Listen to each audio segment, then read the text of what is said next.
지난주 토요일 밤 이태원 참사 이후 많은 분들이 마음에 무거운 짐을 지고 지내고 있습니다. 아파하는 자들과 함께 아파하시고 또 우는 자들과 함께 오시는 하나님께서 은혜와 사랑으로 유가족들, 또 사랑하는 이들의 이름 분들, 또 옆에서 함께 아파하시는 분들과 함께 하시기를 기도합니다. 지난 11월 1일 화요일을 교회력에서는 All Saints Day라고 부릅니다. 영어에서 Saints가 한국에서 성인으로 번역되기도 해서 개신교 신자들 중에는 이 절기를 불편해하는 분들도 있습니다. 여기서 Saints는 성인이 아니라 성도입니다. 그래서 모든 성인의 날이 아니라 모든 성도의 날로 부르는 것이 맞습니다. 우리가 오늘도 고백한 사도신경에서 성도의 교제, 그것이 바로 이 Communion of Saints, 성도의 교제입니다. 루터가 종교개혁을 1517년에 일으켰고 그 500년 이상 개신교는 가톨릭과 다른 신학의 특성을 이어왔지만 가톨릭과 개신교는 모두 1500년 이상의 공통된 신앙 고백과 성서 그리고 예전을 공유하고 있습니다. 개인적으로 제가 개신교인들 또 가톨릭 신자들과 얘기할 때 그 서로에 대한 오해가 저변에 두텁게 깔려 있는 것을 확인하곤 합니다. 개신교인들은 가톨릭이 마리아를 숭배하고 행위로 구원을 받는다고 오해하고 있고, 또 가톨릭 신자들은 개신교가 예배를 성찬이 없기 때문에 온전하지 않게 드린다고 말합니다. 뿌리 깊은 오해가 여전히 있어서 참 어려웠지만, 또 가톨릭도 우리와 같이 삼위일체를 고백하고 구원은 하나님의 전권임을 인정하고, 그래서 1999년에 서로 화해하는 공동선언문을 작성했습니다. 그래서 우리는 서로 누가 옳으냐 비교 우위를 얘기할 것이 아니라 개신교와 가톨릭 모두 개혁할 것을 개혁해 가면서 하나님 앞에서 부활신앙으로 하나님의 사랑을 어떻게 더 풍성하게 할까, 이 경주를 하고, 더불어서 교회가 오랜 기간 동안 지켜온 귀중한 전통은 함께 계승해 나가야 할 것입니다. 그 중에 하나가 오늘 말씀드린 All Saints Day, 모든 성도의 날입니다. 이 모든 성도의 날에는 올 한 해 동안 안타깝지만 우리 곁을 떠난 교우들을 기억하고 하나님 앞에서 우리의 삶, 죽음, 그리고 부활을 다시 생각하는 시간입니다. 그래서 이 시간 올 한 해 우리와 함께 신앙생활을 하다가 하나님께 부름을 받은 성도님들을 잠깐 기억하는 시간을 갖겠습니다. 우리 영상을 통해서 보도록 하겠습니다.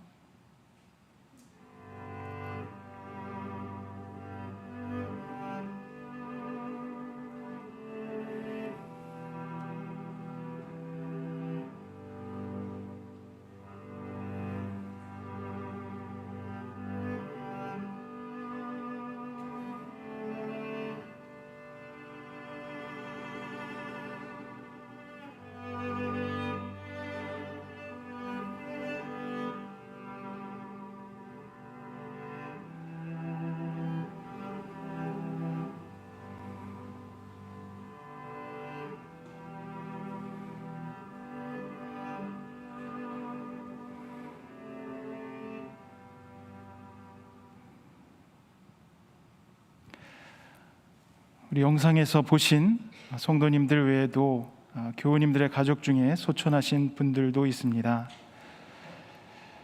왜 우리는 우리 곁을 떠난 교우들을 기억해야 할까요? 그것은 우리가 모든 성도의 교제를 믿고 있고 허다한 무리들이 함께 우리의 신앙생활을 위해 기도하는 가운데 우리가 주님의 길을 걷고 있기 때문입니다. 보다 구체적으로는 우리는 우리와 함께 모여서 신앙생활을 하다 떠난 분들의 빈자리를 함께 기억하면서 하나님의 약속과 믿음을 가지고 그 빈자리를 채우기 위함입니다. 또 사랑하는 이를 잃고 가족들이 여전히 갖고 있는 슬픔을 위로하며 우리가 하나의 공동체이고 성도의 무리임을 되새기는 시간이기도 합니다. 그리고 죽음이 하나님의 사랑을 가둘 수 없고 하나님의 사랑으로 하나 된 우리를 가로막을 수 없으며 결국 부활을 통해 하나님 안에서 모든 성도들이 하나 될 것임을 고백하기 위해 우리는 이 절기를 지키고 있습니다. 오늘 본문은 부활에 대해서 사두개인들이 희화화하는 질문으로 시작됩니다. 사두개파 사람들은 성서에서 부정적으로 등장하죠. 그리고 실제로 그들은 유대 역사에서도 부정적으로 묘사가 됩니다. 그들은 당시 예루살렘의 상류 계층이었습니다. 제사장들이었고 법관들이었고 정치 지도자들이었습니다. 우리가 잘 아는 아나니아라는 제사장도 사두개인입니다. 그러나 모든 사두개인들이 예수 그리스도를 거부했던 것은 아닙니다. 요한복음에 나오는 아리마대 요셉, 그는 사내들인 공회원으로 사두개인이 참여하던 최고위원회 구성원입니다. 그가 예수 그리스도를 무덤에 매장했다는 것은 사두개인 모두를 뭉뚱그려서 예수님의 반대자라고 볼 수 없게 만들긴 합니다. 어쨌든 사두개인들은 이스라엘의 최고위급 인사들이었고 대부분 예수님의 가르침을 거부했습니다. 특별히 그들은 부활신앙을 받아들이지 않았습니다. 죽음을 넘어선 삶의 연속성을 거부했습니다. 모든 것은 죽음과 함께 끝이 난다고 보았기 때문입니다. 그들이 그렇게 했던 가장 큰 이유는 그들이 모세오경, 즉 창세기, 출애굽기, 레위기, 민수기, 신명기를 그 5권만을 자신들의 경전으로 삼았기 때문입니다. 근데 거기에는 부활에 관한 이야기가 없다고 생각을 했습니다. 그래서 저는 그들의 신앙을 보면서 하나님을 주로 고백하면서도 죽음과 함께 끝나는 삶이면 어떤 종교적 의미를 가질까, 이런 의문을 갖기도 했습니다. 그래서 아마도 부활을 믿지는 않았지만 창세기에 보면 열주의 품으로 돌아갔다 이런 구절들이 나오는데 막 그 사후세계를 믿었던 것 같습니다. 다만 사후세계 심판 이런 것도 거부하고 죽음과 함께 끝이 난다는 가르침을 그들은 받아들이고 있었습니다. 현실에만 집중하던 사두개인들은 예수님께 다가와서 이 형사취수제로 부활 사상을 비판합니다. 형사취수제는 오늘 본문에서 자세하게 설명하고 있듯이 한 가족에서 형이 사망하게 되면 동생이 형수를 아내로 맞이하는 제도입니다. 왜 이 제도가 시행됐을까요? 약자를 보호하기 위함입니다. 죽은 남자 형제의 후손도 보존을 하고 과부가 된 여인 그리고 자녀가 경제적 어려움을 당하지 않도록 가정을 보장해주는 온정적인 사회 보장 제도였죠. 다만 당시 주로 농촌 지역에서 이루어진 관습이었던 걸 고려할 때 도시에서 살던 예루살렘에 살던 사두개인들이 이 결혼 제도를 받아들였던 것 같지는 않습니다. 자신들의 결혼 관행과는 거리가 멀기 때문에 예수님께 그들이 던진 도전은 진지한 질문이라기보다는 일종의 시험이었죠. 7사람에게 한 아내가 있다는 것이 큰 문제인 것처럼 그들은 제기를 합니다. 저는 이 본문을 읽으면서 이게 왜 그렇게 심각한 문제였을까 생각해 봅니다. 당시 사회 제도는 일부 일처제가 아니었습니다. 일부 다처제죠. 그러면 천국에 가더라도 한 남자에게 딸린 여러 명의 부인을 상상할 수 있습니다. 근데 그건 전혀 언급이 되지 않습니다. 아마도 큰 문제가 되지 않는다고 생각한 것 같습니다. 때로 질투와 갈등이 있지만 일부 다처제에서 여러 부인들이 서로 조율하며 사는 것이 오래된 관습이었기 때문일 것 같습니다. 어쨌든 그거는 문제 삼지 않고 사두개인들은 한 여인이 7 남편을 둔 상황만을 문제 제기하고 있습니다. 한 남편이 여러 아내를 두는 것은 문제가 되지 않고 한 아내가 여러 남편의 아내가 되는 것은 문제가 됩니다. 이렇게 사두개인이 예수님을 궁지에 몰아넣으려고 제기한 질문은 그들이 여인들의 고통에 대해 얼마나 무감한지를 보여줍니다. 그들은 이미 자신들이 갖고 있는 부와 권력, 특권으로 삶의 어려운 상황에 놓여 있는 여인에 대한 그 비참함, 그것을 헤아릴 수 없었던 것 같습니다. 어디 기댈 곳 없어서 형제의 아내가 되어 있던 여인들의 아픔, 고통, 그거는 고려 대상이 되지 않았던 거죠. 그 이유는 아주 간단하게 대답할 수 있습니다. 여인들을 소유물로 여겼기 때문입니다. 한 남자가 여러 여인을 두고 사는 삶은 문제가 되지 않습니다. 마치 우리가 여러 벌의 옷이나 여러 켤레의 신발을 소유한 것처럼 말입니다. 그런 한 여자가 여러 남편을 둘 수는 없습니다. 소유권 분쟁이 일어나기 때문입니다. 사두개인들이 부활을 불편해했던 이유는 바로 이 소유의 시선 때문입니다. 소유의 시선으로 세상을 바라봤기 때문에 그들은 그 연속성상에서 부활과 죽음 이후에 벌어질 그 갈등을 받아들이기 어려웠던 것이죠. 사두개파 사람들은 예수님을 공궁에 빠뜨리기 위해 논리적 덫을 준비했고, 예수님이 그 덫에 걸려 죽은 자들의 부활에 대한 자신의 가르침이 어리석은 견해라고 그렇게 드러내고 싶었습니다. 그러나 예수님은 그들이 근거로 삼은 모세의 오경 구절을 가지고 그들에게 답변을 하십니다. 그들은 천사와 같아서 더 이상 죽지도 않는다. 그들은 부활의 자녀들이므로 하나님의 자녀들이다. 하늘에 있는 사람들은 영원한 천사 같은 존재의 성격을 갖는다고 말씀하십니다. 부활의 삶과 그리고 부활 이후 하나님과 죽음 이후에 동행하는 삶이 어떤 것일지 우리가 정확히 경험하지 못하기 때문에 섣부르게 예단해서 말씀드리기는 어렵습니다. 그러나 오늘 예수님은 그 부활이 있고 그 하나님과 동행하는 삶이 있음을 분명하게 말씀하고 있습니다. 오늘 본문에서 예수님은 모세의 이야기를 통해 부활을 언급합니다. 모세는 떨기나무 아래에서 아브라함의 하나님, 이삭의 하나님, 야곱의 하나님이라고 불렀습니다. 다시 말해서 아브라함의 하나님이 어떤 하나님, 이삭의 하나님이 어떤 하나님, 야곱의 하나님이 어떤 하나님이 아닙니다. 그들은 죽었지만 다시 살아서 아브라함의 하나님, 이삭의 하나님, 야곱의 하나님이라고 불리며 지금 하나님과 같이 살아있다고 이렇게 예수님은 지적을 하고 있습니다. 마지막 38절에 모든 사람이 하나님과의 관계 속에 살고 있다, 이렇게 우리 한글 성경에는 번역이 되었는데 원문에 따르면 그에게 모든 사람이 살아있다라고 되어 있습니다. 그는 하나님이죠. 하나님에게 모든 사람이 살아있다. 이 말씀이 무엇을 의미할까요? 이것은 우리가 전에 살았으나 지금 우리들 가운데 없는 모든 사람이 하나님에게 살아있다는 것을 의미합니다. 하나님과 연결되어 있을 때 그들은 죽은 사람이 아닙니다. 하나님 안에서 성도인 우리는 거룩한 그들과 함께 살아갑니다. 선택된 백성인 이스라엘의 첫 번째 가족이나 우리가 태어나기도 전에 하나님을 섬겼던 신앙의 선조들이나 그리고 지금 우리와 함께 신앙생활을 한 교우들 중 아무도 사라지지 않습니다.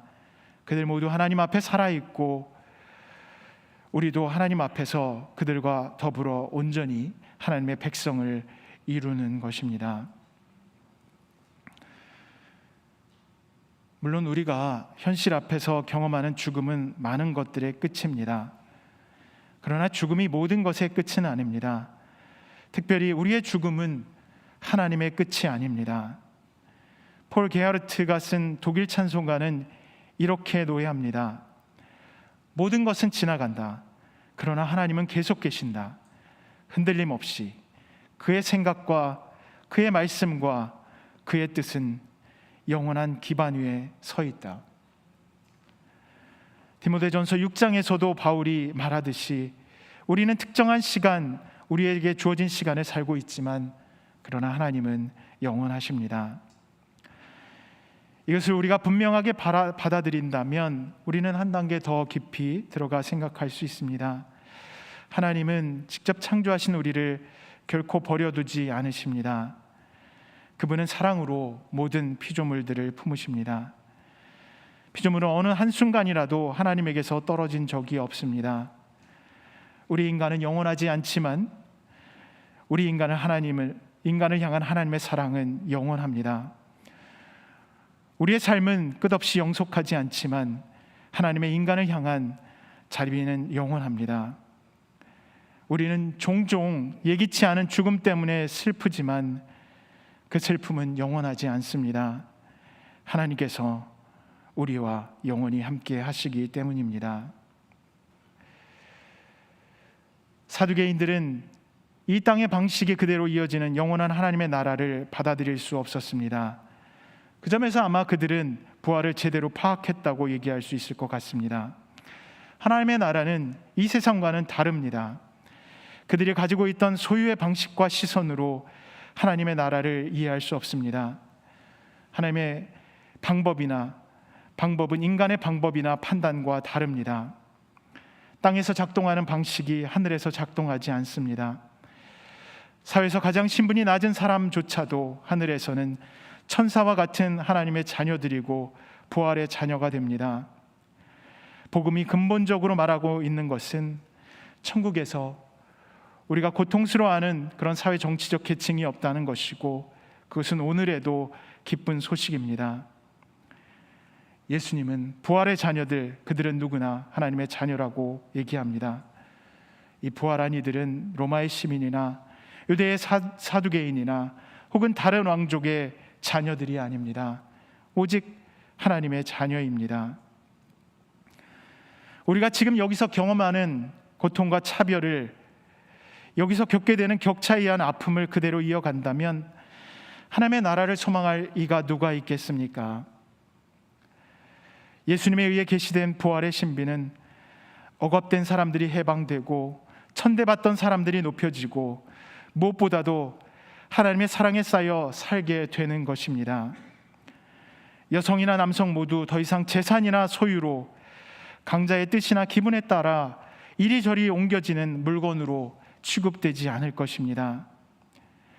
소유의 시선이 아니라 사랑의 시선이 그 나라를 주관할 것입니다.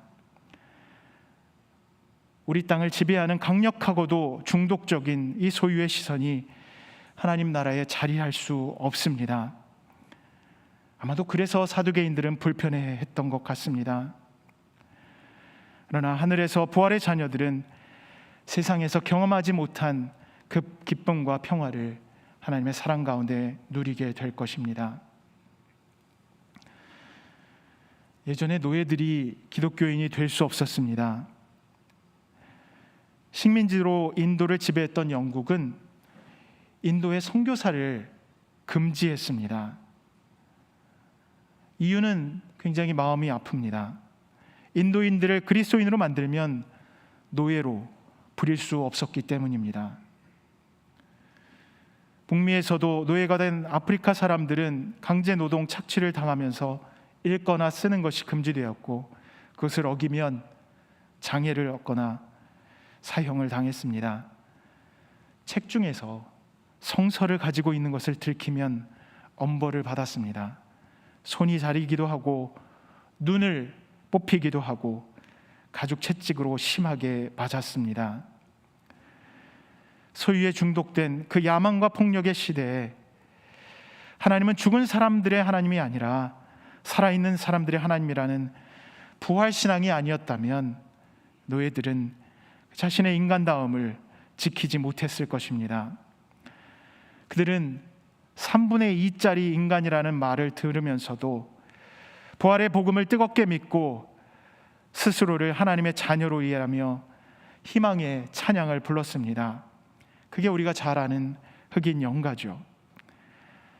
그 중에 나는 예복을 가졌네, I've got a robe라는 연가가 있습니다.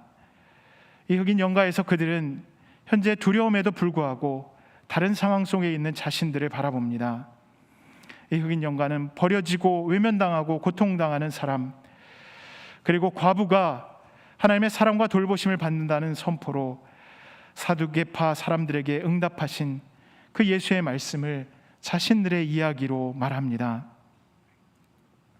땅을 소유하는 것이 금지되었고 종종 자녀들과 사랑하는 이들이 팔려가는 일을 목도한 사람들이 지은 이 노래는 그들이 회복되는 하나님의 나라를 이렇게 담대하게 묘사합니다. 나는 예복을 가졌네. 너는 예복을 가졌네.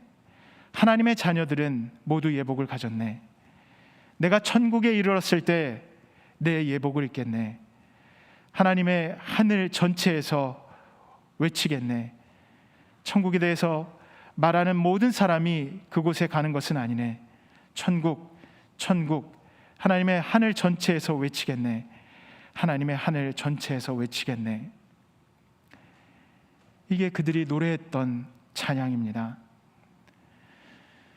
고통 앞에서, 죽음 앞에서 태어난 사람, 초연한 사람, 아무렇지도 않은 듯 지낼 수 있는 사람은 없습니다. 많은 젊은이들의 갑작스런 죽음 앞에, 그리고 우리 사랑하는 우리 공동체 교우의 죽음 앞에, 그리고 내가 감당해야 할 죽음 앞에 부활신앙으로 남은 아무렇지도 않다고 말할 수 있는 사람은 없습니다. 두렵고 당혹스럽습니다. 그러나 예수님은 우리에게 분명하게 말씀하십니다. 하나님은 산자들의 하나님입니다. 이 땅에서 살아있는 순간만이 아니라 영원 너머까지 포괄하는 시간을 사는 사람들의 하나님, 그게 우리가 고백하는 하나님입니다. 우리는 산자들입니다. 죽음 앞에 머뭇거리고 멈춰서는 이들이 아니라 죽음에도 불구하고 하나님의 나라를 위해 부활의 소망으로 극복하고 그 소망을 함께 나누며 쓰러진 자들을 일으키고 회복시키고 하나님의 사랑을 나누는 거룩한 이들, 성도들입니다. 죽음 앞에서도 멈추지 않는 하나님의 사랑, 모두를 부활 가운데 일으키시며 살게 하시는 하나님의 은혜, 그 은혜와 사랑으로 살아가는 부활의 사람들이 되시기를 간절히 축원합니다. 아멘. 우리 함께 주신 말씀